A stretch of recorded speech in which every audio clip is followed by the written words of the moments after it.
Home Place by Crescent Dragon Wagon and illustrated by Jerry Pinkney.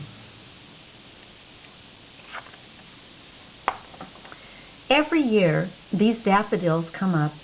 There's no house near them. There's nobody to water them, unless someone happens to come this way, like us, this Sunday afternoon, just walking. There's not even anyone to see them. But still they come up, these daffodils in a row, a yellow splash brighter than sunlight, or lamplight, or butter, in the green and shadows of the woods. Still they come up, these daffodils, cups lifted to trumpet the good news of spring.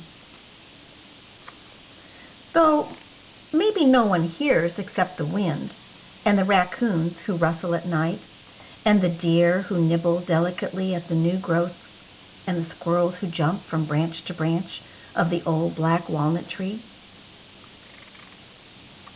But once someone lived here. How can you tell? Look, a chimney made of stone, back there, half standing yet. Though honeysuckle's grown around it, there must have been a house here. Look, push aside these weeds. Here's a stone foundation laid on earth. The house once here was built on it. And if there was a house, there was a family. Dig in the dirt, scratch deep, and what do you find?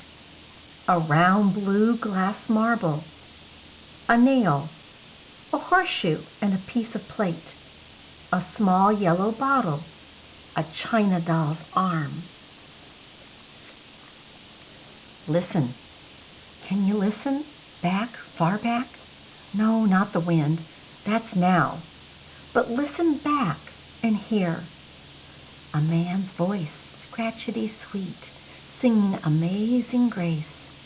A rocking chair squeaking, creaking on a porch. A bubbling hot fat in a black skillet. The chicken frying. And, Tommy, get in here this minute. If I have to call you one more time. And, ah, me, it's hot. And, reckon it'll storm? I don't know, I sure hope. We sure could use it. And, supper! Supper time! If you look, you can almost see them. The boy at dusk, scratching in the dirt with his stick. The uneven swing hanging vacant in the black walnut tree, listless in the heat.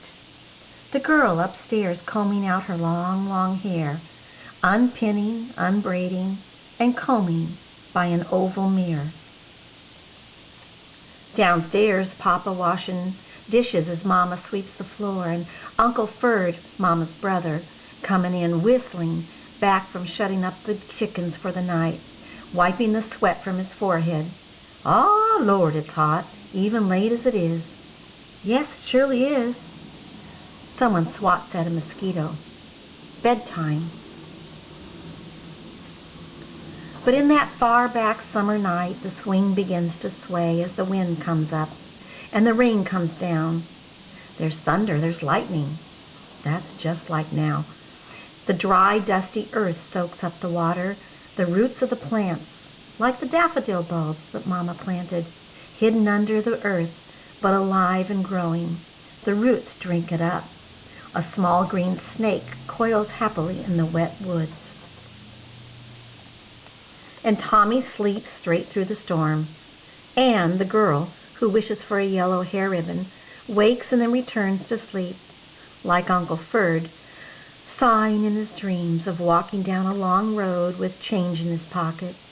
But the mother wakes, and wakes the father, her husband, and they sit on the side of the bed and watch the rain together, without saying a word, in the house where everyone else still sleeps. Her head on Papa's shoulder, her long hair falling down her back. She's wearing a white nightgown that makes her look almost like a ghost when the lightning flashes. And now she is a ghost, and we can only see her if we try. We're not sure if we're making her up or if we really can see her, imagining the home place as it might have been or was before the house burned down, or everyone moved away and the woods moved in. Her son and daughter grown and gone, her brother who went to Chicago, her husband, even her grandchildren, even her house, all gone. Almost as gone as if they had never laughed and eaten chicken and rocked, played and fought and made up, combed hair and washed dishes and swept, sang and scratched at mosquito bites. Almost as gone, but not quite. Not quite. They were here. This was their home.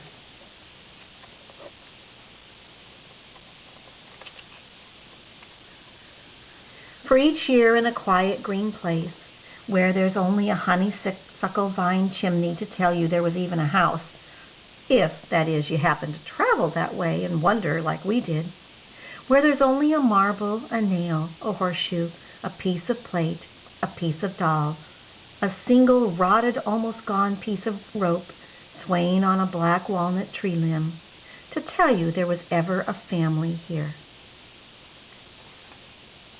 Only deer and raccoons and squirrels instead of people to tell you there were living creatures.